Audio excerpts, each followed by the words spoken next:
let's finish up on the quadratic formula.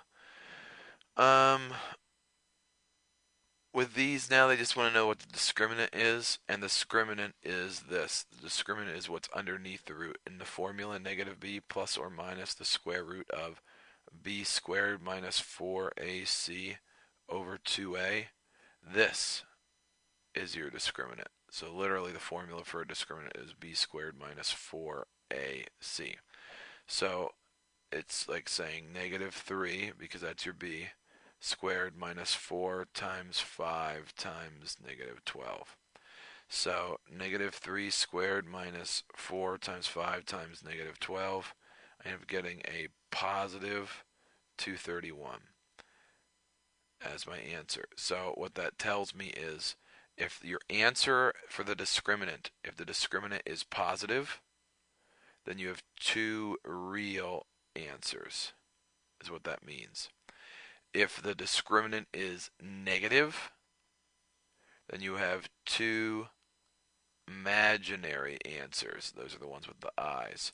And if the discriminant equals 0, then you have one real answer. So make sure you write that down in your notes, because when we take a look at this one, the discriminant is b squared minus 4ac. So negative 4 squared minus 4 times 3 times 4. So when we plug that in, we end up getting negative 32. Since it's a negative, that means we get two imaginary answers for that problem. We get two imaginary answers. So a rock is thrown from the top of a tall building. The distance in feet between the rock and the ground in t seconds after it's thrown is this. How long after the rock is thrown is it 440 feet from the ground? So 440 equals negative 16t squared minus 2t plus 445. So I have to get all the numbers on one side, and there we go. So I end up getting negative 16t squared minus 2t plus 5. And that's A, B, and C.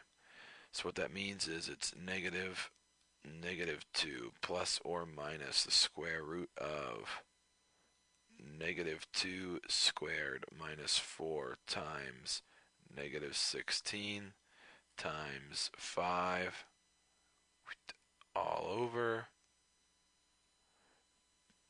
2a, which is negative 16. So when I go to solve this,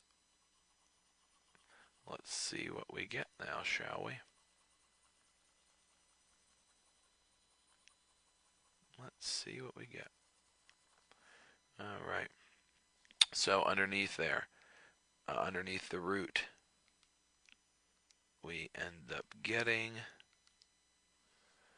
a negative 2 is like saying 2 plus or minus the square root of, it's a 324 underneath. 2 times negative 16 is negative 32. So just plug it in your calculator. 2 plus the square root of 324, I get a 20. 20 divided by negative 32, I end up getting negative 5/8. Okay, then it's 2 minus the square root of 324. So I get negative 16 divided by negative 32 is 1/2. So what that means is, how long is the rock thrown before it hits the ground? And they're saying that t is in seconds. What it's basically saying is it's only takes about a half a second before it's there. This right here can't be, because it's negative. So your answer is a half a second before it reaches the ground, which means your rock is going pretty darn fast. So if you have any questions or concerns on the quadratic formula, please feel free to email me or let me know. Hopefully I can help.